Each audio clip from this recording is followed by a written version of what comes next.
Are we ready? I think we can begin. My name is Ted Frazan. I'm an old friend of the family, old in a couple of senses of the word. And we're going to begin with Mark Mulaney, our piper in the back, will be starting a processional hymn for us, and then we will go into the main part of the service. So, Mark.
Well, we're all gathered here today to celebrate the life and remember our friend Bonnie Bray.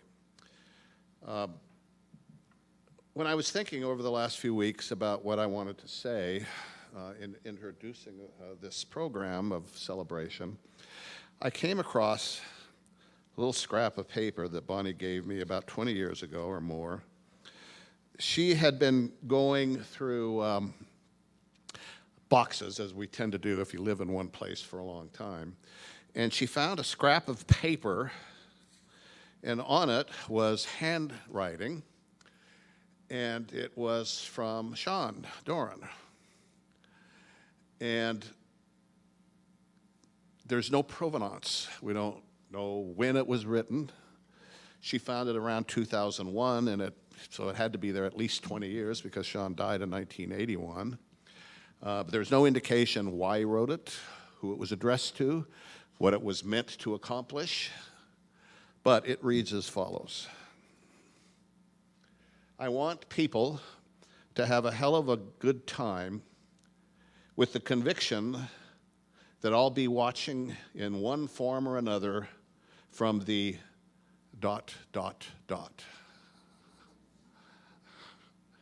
The ...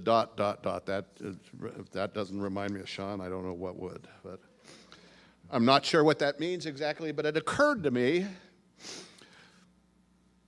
I'll bet Sean that Bonnie's there too, at the ... And so what we do here today, she's with us. I don't know what that means or how she will experience it, but she's with us.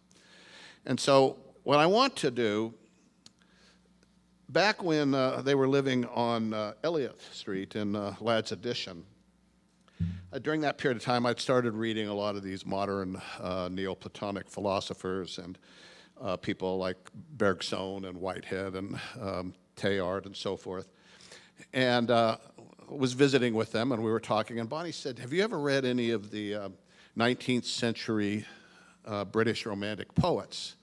You know, Shelley and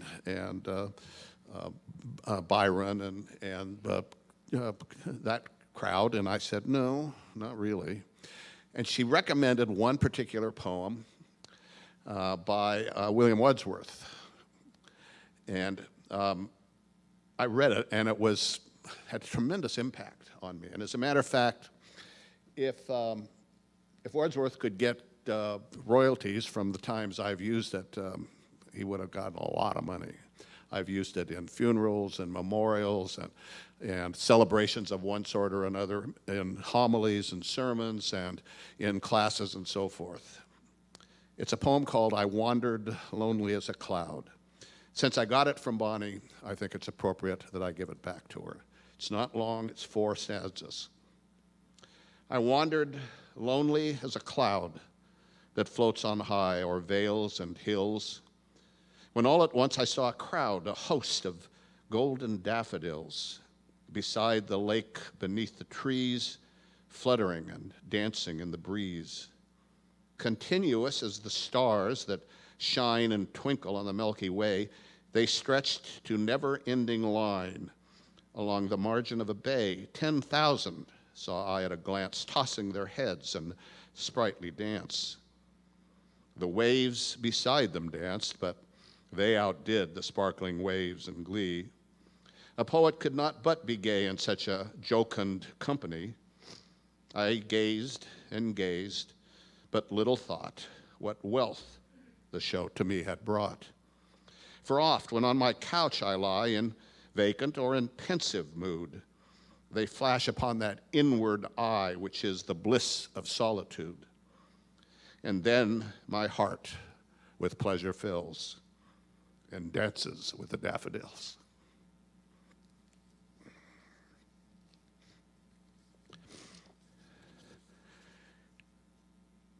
I think now we have some reflections from old friends of Bonnie's, Nora and Kay.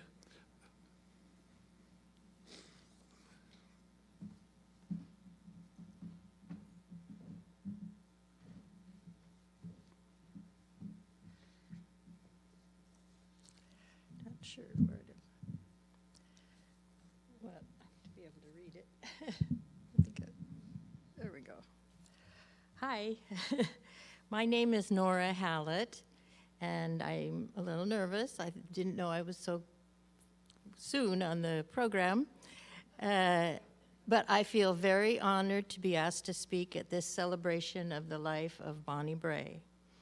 I'm going to share some insight, mostly from the late 70s and the 1980s, when I knew her best.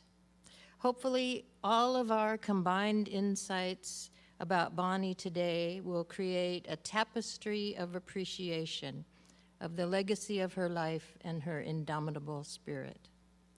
I met Bonnie around 1979 after I became director of the Oregon Fellowship of Reconciliation, FOR, a pacifist organization.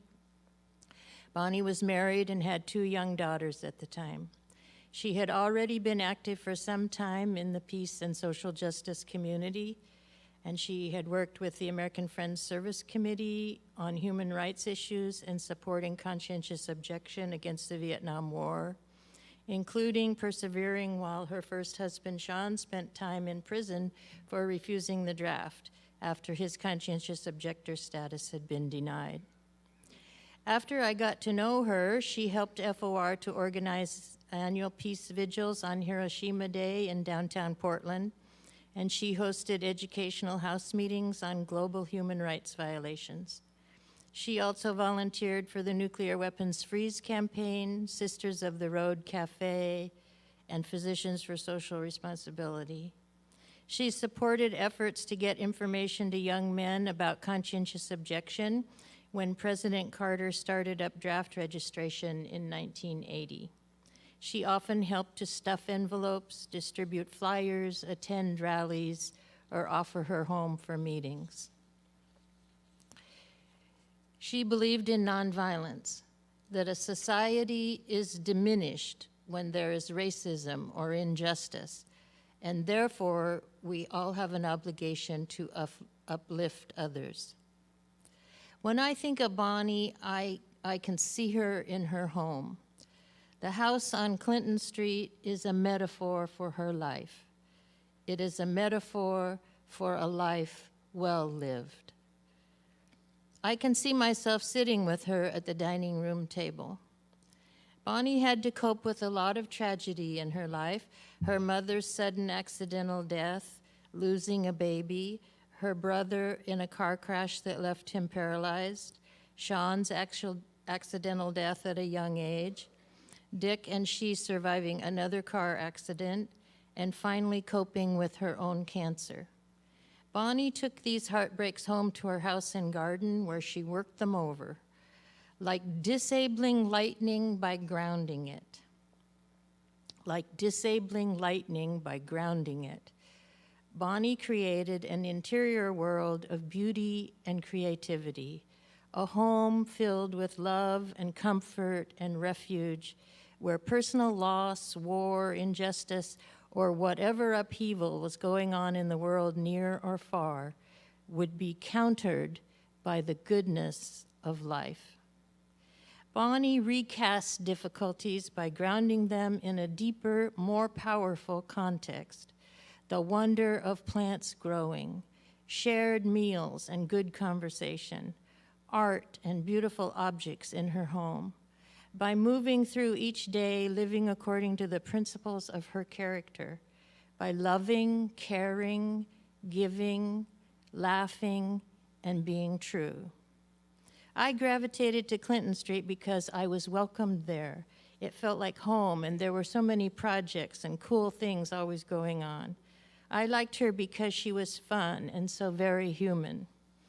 Our conversations together often solved the world's problems, as well as providing free therapy for my problems and relationships. The night Sean died, a fairly big group of people was waiting at Bonnie's sister's house for her to come back from the hospital. I remember being surprised at how many people were there whom I didn't know, who had come out of the woodwork, and all felt close to her. Because she genuinely took such a deep interest in people and their lives, I realized that I had been totally clueless that there was a whole bunch of us who felt special in the same way. Such was the power of her attention and her ability to make others feel good. I was so happy for Bonnie when she met and fell in love with Dick, not only handsome and jovial, but a skilled woodworker and home craftsman. Not to mention, he was also willing to take on another kitchen remodel, the perfect companion to Bonnie. Bonnie had a great ability to approach life in a positive way. Her positivity had a spiritual quality. She was a champion of the underdog and had a passion for helping people. So much could be solved, she believed, if people would love their neighbor. I had been a foreign exchange student and studied abroad, so I wholeheartedly encouraged Aaron, go study abroad. When Aaron moved to the Soviet Union, however, I became a little worried how Bonnie would feel about my encouragement. But it all turned out fine. And I'm sure Bonnie was very grateful to you, Dimitri and Aaron, for promoting peace between our nations by providing her with grandchildren. I see so much of Bonnie in her beautiful, sensitive, and intelligent daughters. I phoned them to run ideas past them for these remarks, and I could hear Bonnie in their manner and inflection of speaking, and their desire to honor their mother. Rachel and Aaron, I see so much of her spirit in both of you. Bonnie shared the joy she found in her home by sharing plants, gardening tips, and inviting people to take part in her home projects. I still have a jade plant in my living room that came from a clipping off her plant 44 years ago. She undertook building a deck on the back of the house. She asked me to help pound the boards down and said to leave a small space between each board. After I had done quite a few, I looked up and found, that mine were quite a bit farther apart than the ones she had pounded.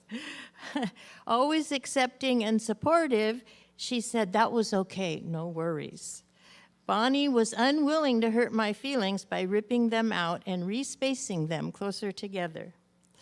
Bonnie's positivity and supportiveness extended to all her family's and grandchildren's projects, education, and undertakings. And it extends to all of us as we think of her and resolve to be more accepting and supportive of others too. I went to visit her not long before her death. I knew she had stopped treatments and that it might be my last conversation with her. I came expecting to have a deep conversation about death and that I would listen to her reflections on life and be there to support her. But instead, she was very upbeat. She skillfully directed the conversation to asking about me and what had I been doing. She took such an interest in my life and asked so many questions. Suddenly, it was time to go. And I thought to myself, well, she's so upbeat and positive. She might live a long time more. We hardly even talked about her cancer. But I should have known that would be her gift to me, her positivity. The Irish author Niall Williams, who wrote the book This Is Happiness, wrote in his other book, History of the Rain, "Some people make you feel better about living. Some people make you feel better about living. Some people you meet and you feel this little lift in your heart, this because there's something in them that's brighter or lighter, something beautiful or better than you. And here's the magic. Instead of feeling worse, instead of feeling, why am I so ordinary, you feel just the opposite. You feel glad. In a weird way, you feel better because before this, you hadn't realized or you'd forgotten human beings could shine so. Fare thee well, Bonnie Bray. Thank you for sharing your light with all of us. Well done, my friend, well done.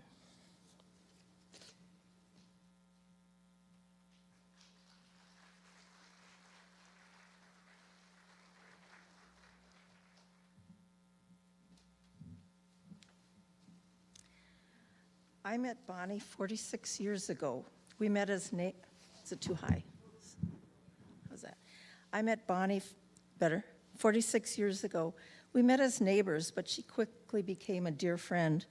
As you all know, Bonnie was a kind and generous person. She gave willingly of her time, her resources, and her knowledge. Bonnie was known for her lovely garden. As neighbors, we all benefited from the beauty of her yard, but we understood the amount of work she put into maintaining it. Bonnie was my go-to person for plant info and care. On one occasion, for quick info on whether a particular plant might be poisonous or not. Luckily, it was not.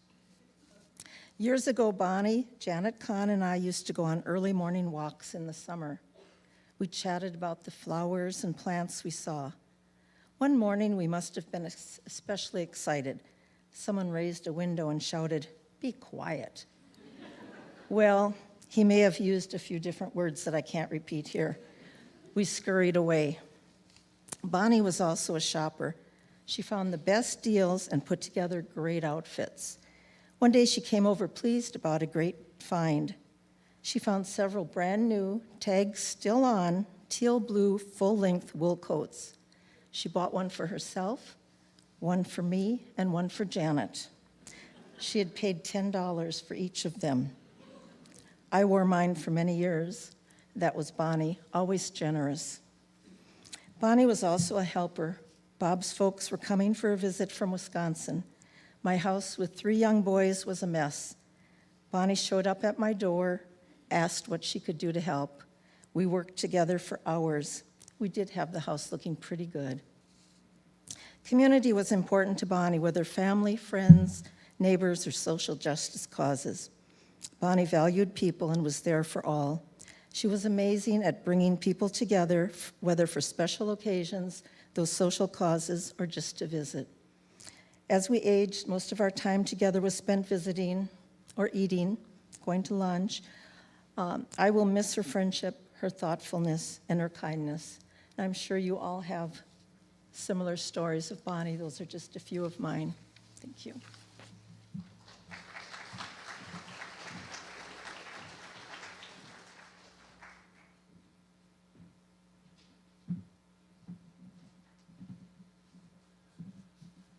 Now, Bonnie's husband, Dick, has readings from, or giving thanks and a Buddhist prayer that he will offer to us. Dick.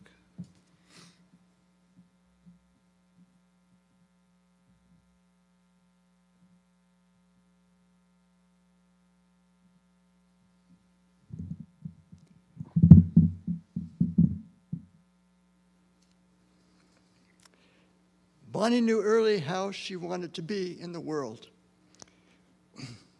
She honored friends' milestones and celebrated them by sending cards or giving gifts for birthdays, births, anniversaries, and other meaningful moments in their lives.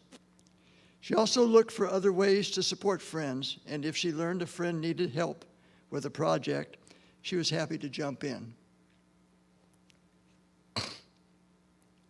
In an effort to help those less fortunate than she and participate in causes she found important, Bonnie consistently donated money, joined groups, and protests.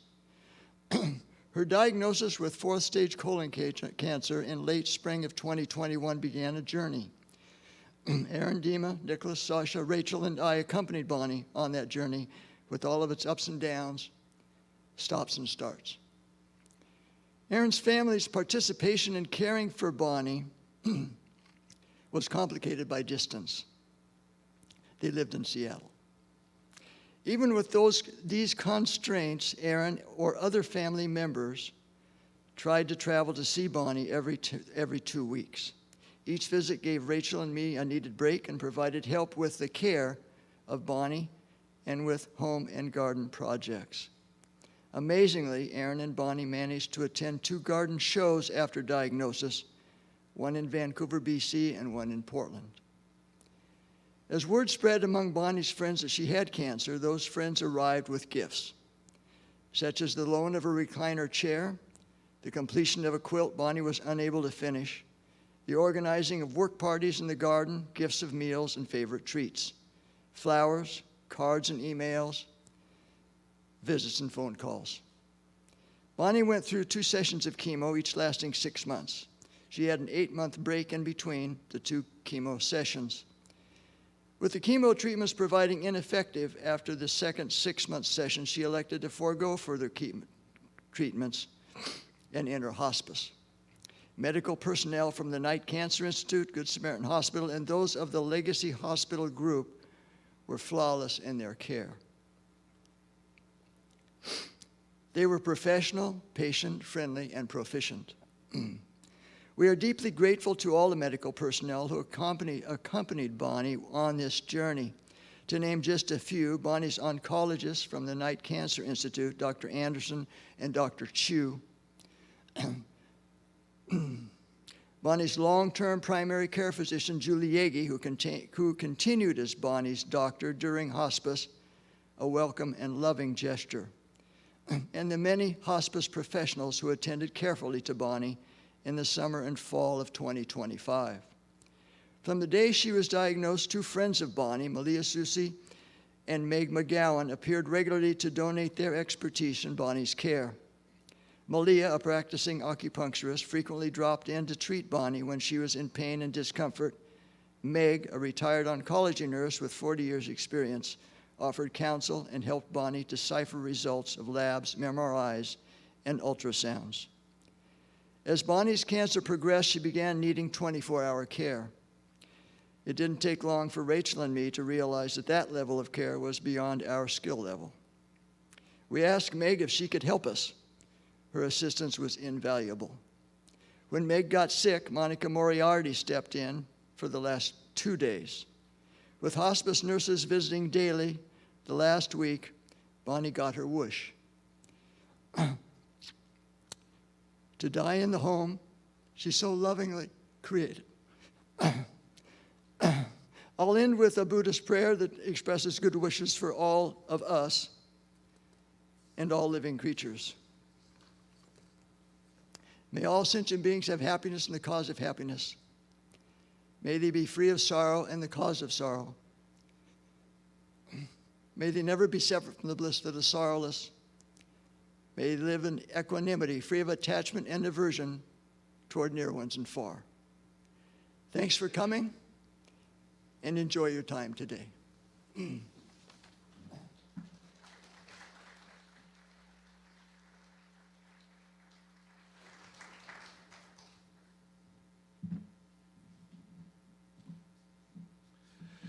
Well, at this time, we're going to have a video montage. So I'm not sure. Are you running the show here? Okay. So anytime we're ready.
Take your place on the great Mandela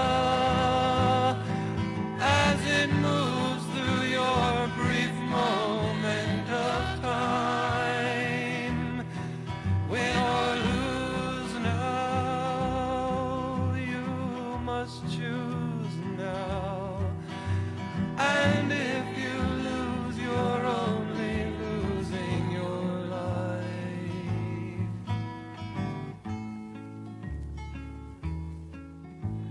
Take your place on the great Mandela as it moves through your brief moment of time.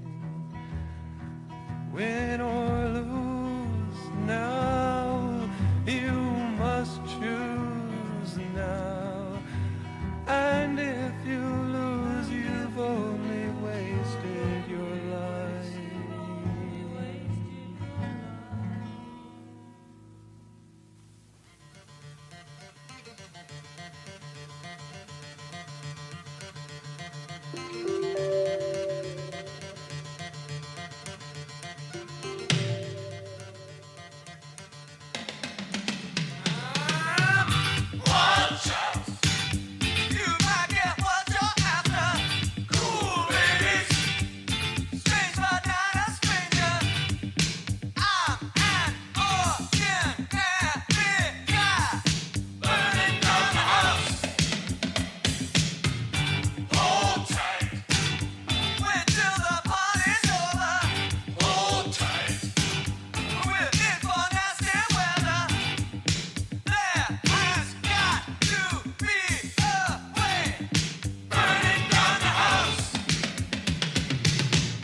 Next up, we're going to have a reading from Bonnie's daughter, Rachel, but it's been recorded, and so our engineer will need a few minutes to set it up, so feel free to talk among yourselves. Okay.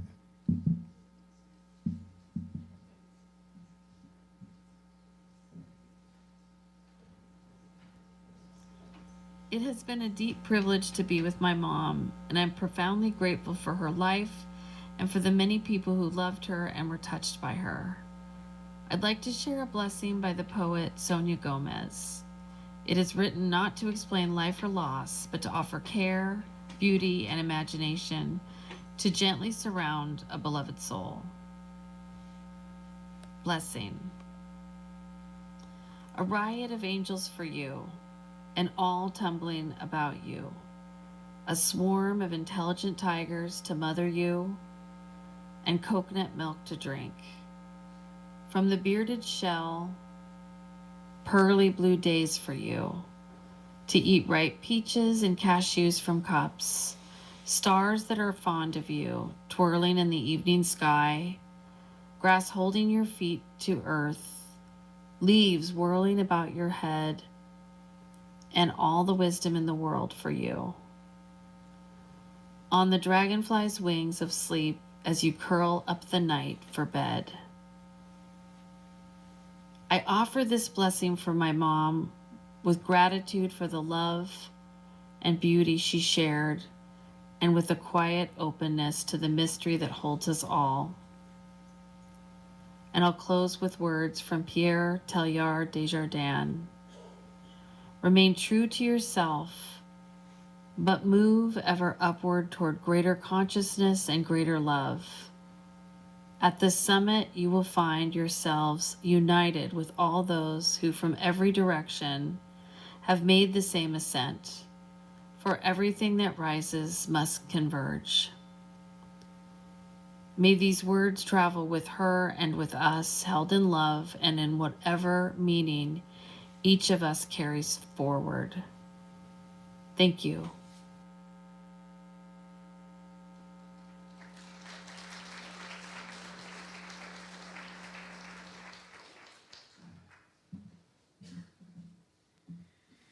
Thank you, Rachel. We're going to have a eulogy now given to us by Bonnie's grandchildren. So, Nicholas and Sasha, you want to come?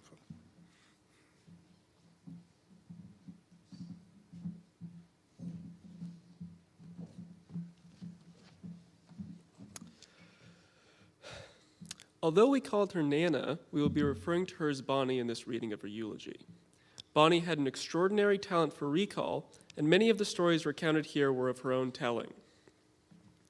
Ellen Bonnie Bray was born in 1947, the second of 4 children, in the San Francisco area to Mary and Frank Bray, who were eager to move out of and away from their complicated circumstances and childhoods. Subsequent moves to Salinas, Carmel, Pebble Beach, and the building of a court reporting business allowed them to achieve some of that distance. Although named in honor of her maternal grandmother, Bonnie's given name, Ellen, was dropped early in favor of Bonnie due to her father's dislike of his mother-in-law's volatility. One of Bonnie's earliest memories was of seeing her pre-verbal self seated in a stroller, reflected in a window, and knowing that she was that reflection. This marked the beginning of her understanding of self. Her mother, Mary, frequently referred to Bonnie as a character, which Bonnie found odd since it was her mother who was the redhead, having conflated the words character and carrot. And character she was. An early truth teller, when asked by her older brother's school teacher why she had missed a few days of kindergarten, she cheerfully explained that she had diarrhea, her mispronunciation of diarrhea. Her brother Kevin, charged with walking her home, walked silently ahead of her, embarrassed by this extraneous detail. A reflection of her early resilience, she created the expression "dawada woody," meaning, "Oh, you feel so sorry for yourself." Subtext, "and you really should not." An expression her family members still use today.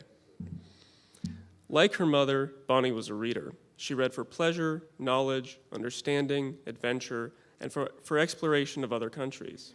Later in life, she was to convince her second husband, Dick, to build a floor-to-ceiling shelving in 2 upstairs rooms in order to house their ever-expanding library. Books and knowledge provided refuge and comfort. She recalled having to hide in her childhood home in order to be allowed to read during the day in peace. Otherwise, her father would sweep through and insist she go outside and do something. Santa Catalina, at the time an all-girls school, was another refuge for Bonnie where she was able to freely delve into a wide range of intellectual and creative pursuits, unburdened by external societal strictures. Her father, concerned by what he observed as her growing liberalism, was chagrined by her retort that it was thanks to the very school he was paying for. Even the nuns at the school were surprised when large packages of information arrived addressed to Bonnie from the Soviet embassy. She was simply interested in learning more about the country and had written asking for information. It was at Santa Catalina where she developed deep, lifelong friendships. Classmates remember her as intelligent, of great wit, an excellent listener who exhibited compassion. Her classmate, Carolyn Kane, recounted, "Bonnie was the very first person I met at Santa Catalina. We were there for testing before admissions. Bonnie approached me and introduced herself. Suddenly, my nervousness was gone, and I felt that everything was going to be just fine.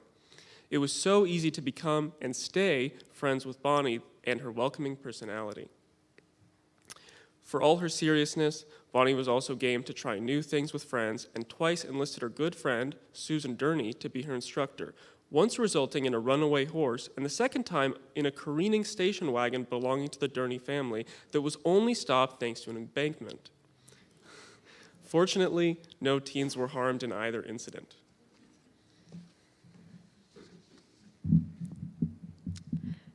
After graduating from Santa Catalina, Bonnie matriculated into the University of San Francisco, which had become co-ed only the year prior.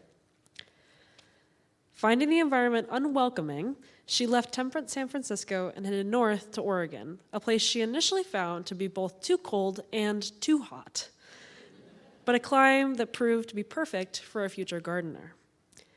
Bonnie was a lifelong letter writer, problem solver, and a connector.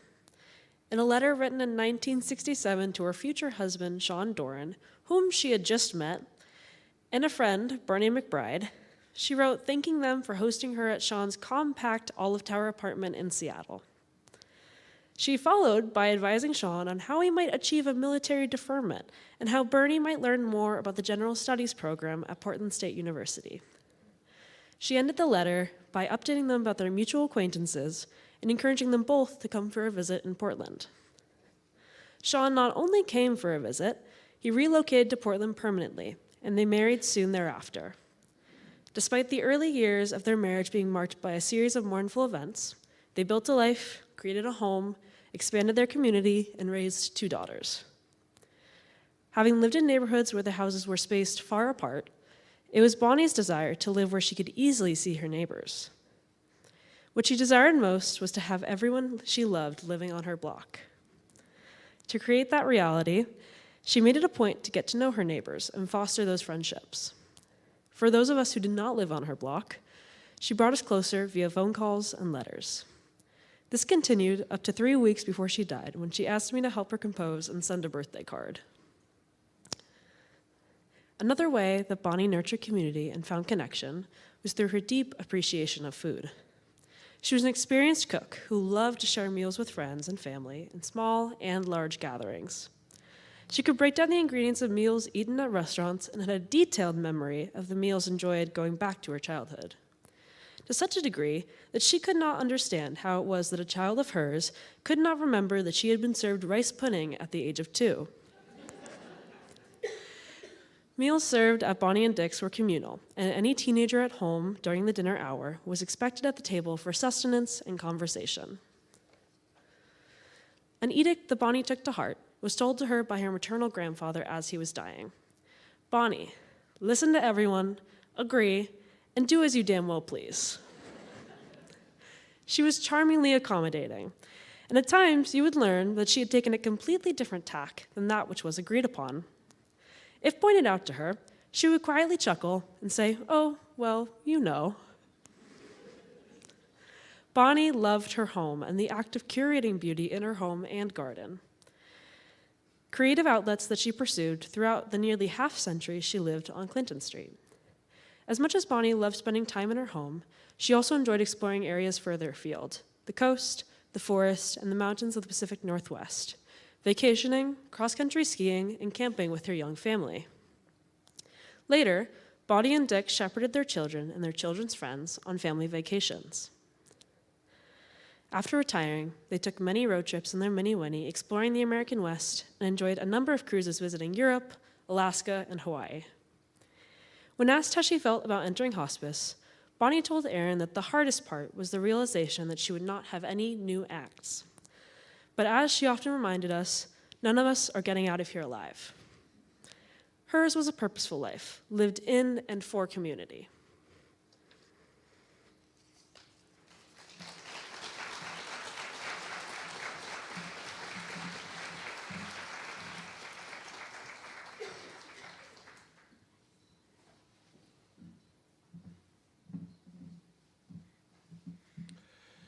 Well, at this point, we're going to have a open sharing. Now, it has become these days fairly common in funerals and memorial services, celebrations of life, and so forth, to do this. And one of the problems that the people who are emceeing these programs is that one of the greatest fears that most people have is speaking in public. And the problem we face, of course, is that among Bonnie's friends, that's not really a big problem. So we have the opposite problem. We've got a lot of people here who have undoubtedly a lot of stories and a lot of memories. So we're asking those who speak to keep it short and to the point, and also keep in mind that we have a celebration afterwards down in the community room here, where you will have, and the point of it is, of course, to share stories and memories of our friend. So Dixie, our hostess here, is going to have the microphone. If anybody would like to share a story or a memory, just put your hand up and Dixie will find you. I hope I didn't, okay, good.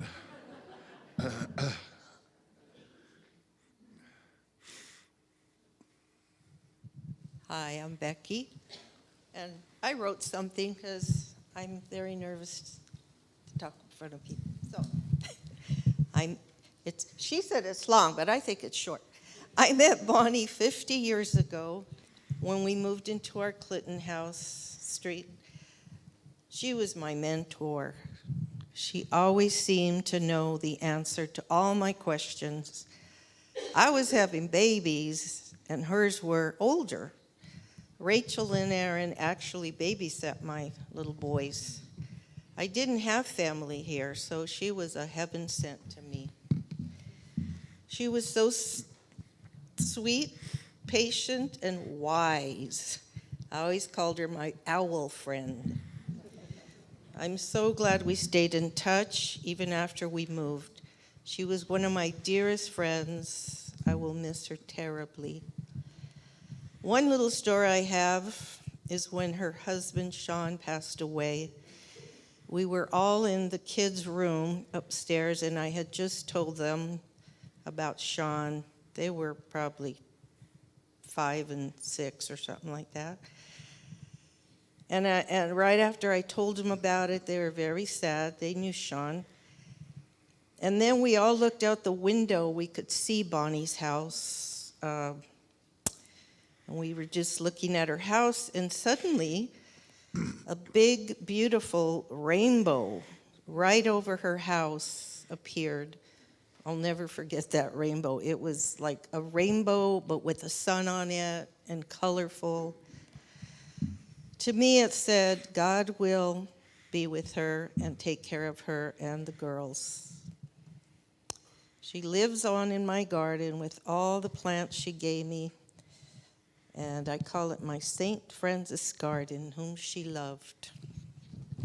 That's it. Thank you.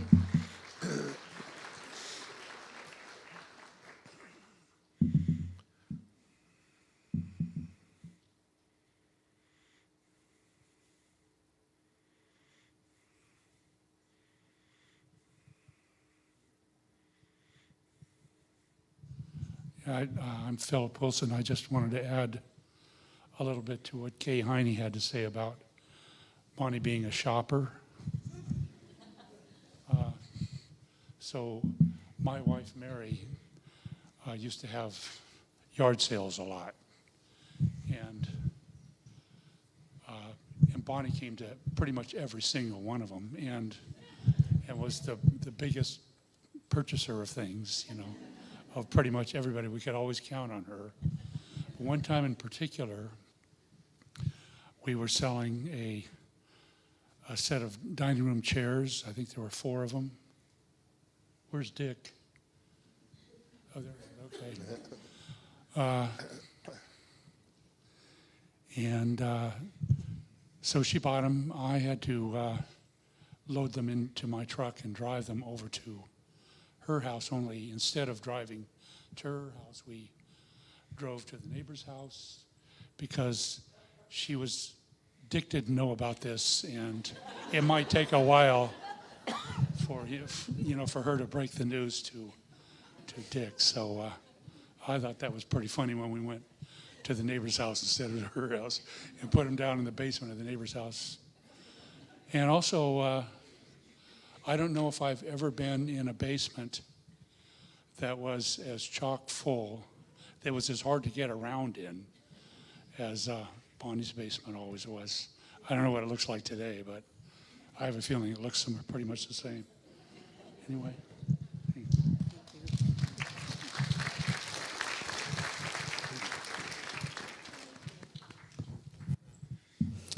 Hi, my name is Heather, and I had the pleasure of meeting Bonnie Bray when I was a board member on the Richmond Neighborhood Association. And it was truly an honor to serve with her. Bonnie would often be quiet, but when she talked, people listened because she was wise and sage in what she shared and the questions that she asked. I was lucky enough to be on the Richmond Neighborhood Association board for 10 years. At a time I had just had a child. I didn't really have a lot of time, but all the community work was really compelling and important. And it was truly a gift to learn from so many like Bonnie that became incredible mentors and friends. I remember an important meeting in Bonnie and Dick's living room where a lot of redevelopment was happening in the neighborhood. And as an urban planner, I thought, well, how could we get together and talk about how we want to be in our community, how we want to grow, what tools do we need, how can communities have a voice? And people came from across different neighborhoods and came together, and we came up with an action plan and formed an inter-neighborhood coalition and met for 2 years and created design guidelines and engaged communities, and it grew into the Portland Main Street Design Initiative 10 years later, offering pro bono community design and planning. And that all happened in the beginning in Bonnie's living room. And she became a wonderful mentor and friend, and I would share triumphs and accomplishments, and she would give me counsel when I needed it. When she got sick, I would share pictures of my travels around the world so she could armchair travel And when I got a job as the director of the Architectural Heritage Center, advocating for historic preservation and education, I was so proud to be able to tell her that she was part of helping me as a mentor and a friend. And I'm so grateful to have gotten to know her and have fond memories of her and Dick and a holiday party in my living room, her sitting on Dick's lap and laughing. And I will always remember her that way, her beautiful smile, her laughing eyes, her artful style, and her commitment to stand up and speak out. Thank you so much for being in community.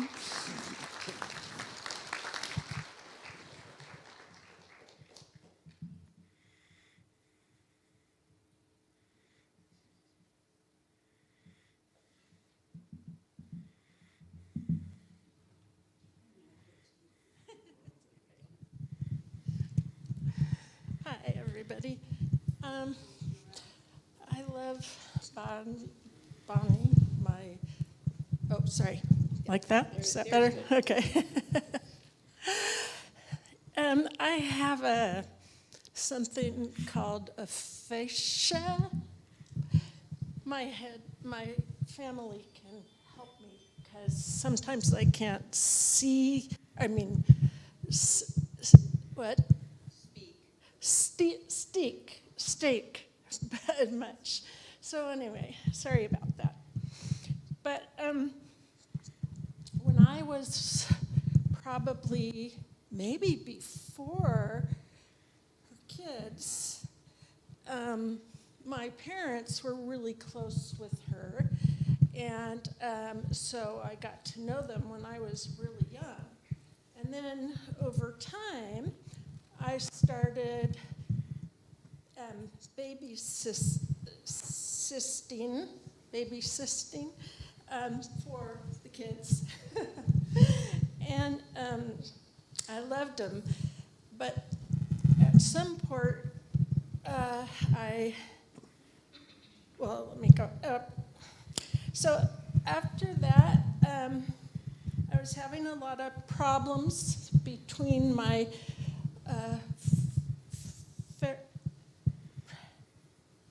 parents, and so she and Sean, Paula, she'll help me a bit with this, my sister. Anyway, so she, where was I now? So I was having a problem with my parents. Yeah. And so I would go to her and Aaron and Sean's house, and I could be there for maybe 1 week, or sometimes over the afternoon, different places, times. And so they helped me a lot, and they helped a lot with my parents to help them understand me and back. So it's like, she's like another mother for me. But anyway, at one point, I ran away, and she was trying to comfort them. So since that, I'm grown up, kind of. And so I've always close to her all the time, and so I had a problem with my health, and so she would call me, she would send cards all the time, and then when she got having problems, I would call the same to her. I would send cards all the time. And so, so I know that she's here with all of us right now, and recently, of course. So I guess I just wanted to say to everything and you that how much she's great. Thanks.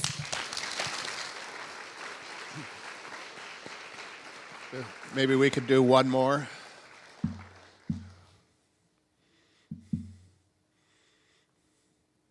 Okay. Oh. My name is Deborah, and some stories are best started at the beginning, and that would have been about 1970. My aunt was a union organizer for the farm workers, and my aunt called one day. They were sending out a mailing, and she asked if I'd be willing to help stuff envelopes. I've done a lot of that in my life. And so I went down to my aunt's house and walked into the living room, or excuse me, dining room, where there was a table. And there was a woman sitting with her back to me. And I sat down next to her, and she looked at me, and she goes, "I know your parents." And I go, "Well, you certainly have the advantage." And that was it. We were friends until the day she died. And yes, there's talk about her love of garage sales, being able to go to Salvation Army and find the score of the day. And I was visiting them in Ladd's Addition one day, and she goes, "Come on, Deborah, we got to go to the recycling center." So she loaded up her red wagon, actually maybe it was the girls', and off we went to the recycling center. Now, I know the point of recycling is to rid oneself of stuff, but we walked home with the wagon full of a great score. She got canning jars. So that was, we would laugh about that for years and years. Also, I've never really experienced a voice as a healing instrument. And back in those days as a teenager, I was sad, and I had, as most teenagers do, a certain amount of angst, and it was directed to my parents. But time spent in her presence, her voice for me was always slow, calm, and measured. And it would immediately reduce my heart rate, you know. And I would just relax. And that was one of her gifts to me. Let's see, I've just got one, maybe one more. Oh, and then I don't know, maybe many of you know this, maybe you don't, but back in the day, she and a friend, Mufti McNasser, had, it was much like a Tupperware business, but it was with live plants. And she and Mufti would, you know, upon invitation into your house and display all these beautiful, healthy plants that were for sale. And I don't know how long she did that, but I do know that we were probably one of the first houses that she had her plant sale at. So, and yes, I too will miss her for the rest of my life, but I am also very excited to know that I will see her again. So, thank you. Thank you, everybody. We will have an opportunity to continue these stories afterwards, and I'm sure that if Bonnie's listening from the ... she'll enjoy it herself. I'm going to end with a couple of prayers, formal prayers. You can find them in your order of service. We'll start with the Buddhist prayer and then the prayer of St. Francis. And I invite you to join along with me. As I read it along, you join in the prayer with me.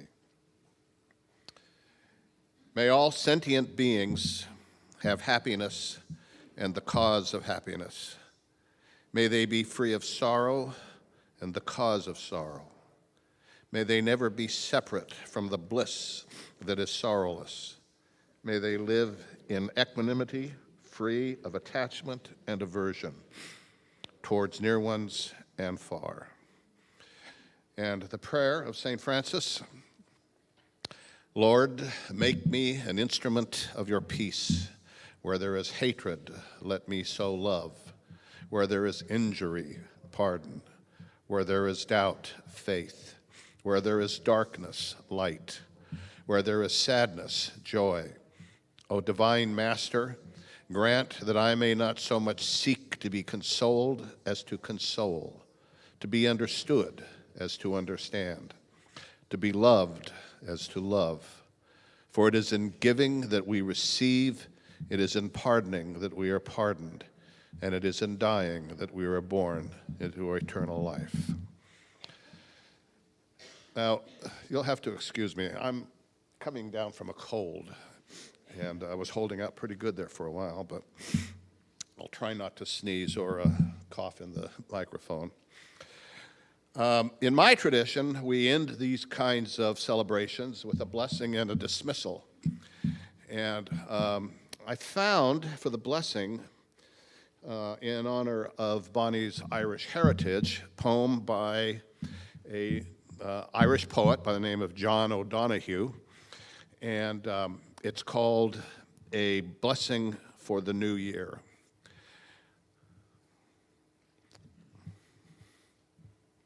On the day when the weight deadens to your shoulders and you stumble, may the clay dance to balance you. And when your eyes freeze behind the gray window and the ghost of loss gets into you, may a flock of colors, indigo, red, green, and azure blue, dance to awaken in you a meadow of delight. When the canvas frays in the churro of thought and a stain of ocean blackens beneath you, may there come across the waters a path of yellow moonlight to bring you safely home. May the nourishment of the earth be yours. May the clarity of light be yours. May the fluency of the ocean be yours. May the protection of the ancestors be yours. And so may a slow wind work these words of love around you as an invisible cloak to mind your life. We can gather in the community room downstairs, I believe it is, and Mark will play us out. He's our piper, and I'm going to suggest he will march the middle aisle, that as he is playing, if you would file out on the sides and go downstairs. I'm going to end with a blessing, with a dismissal. And to start that off, I would like to call to mind the words of the Old Testament prophet Micah. To what are we called? What are we required to do? To do justice, to love peace, and to walk with humility. So, in the memory and the celebration of the life of our good friend, wife, mother, grandmother, friend, and colleague, Bonnie Bray, go in peace.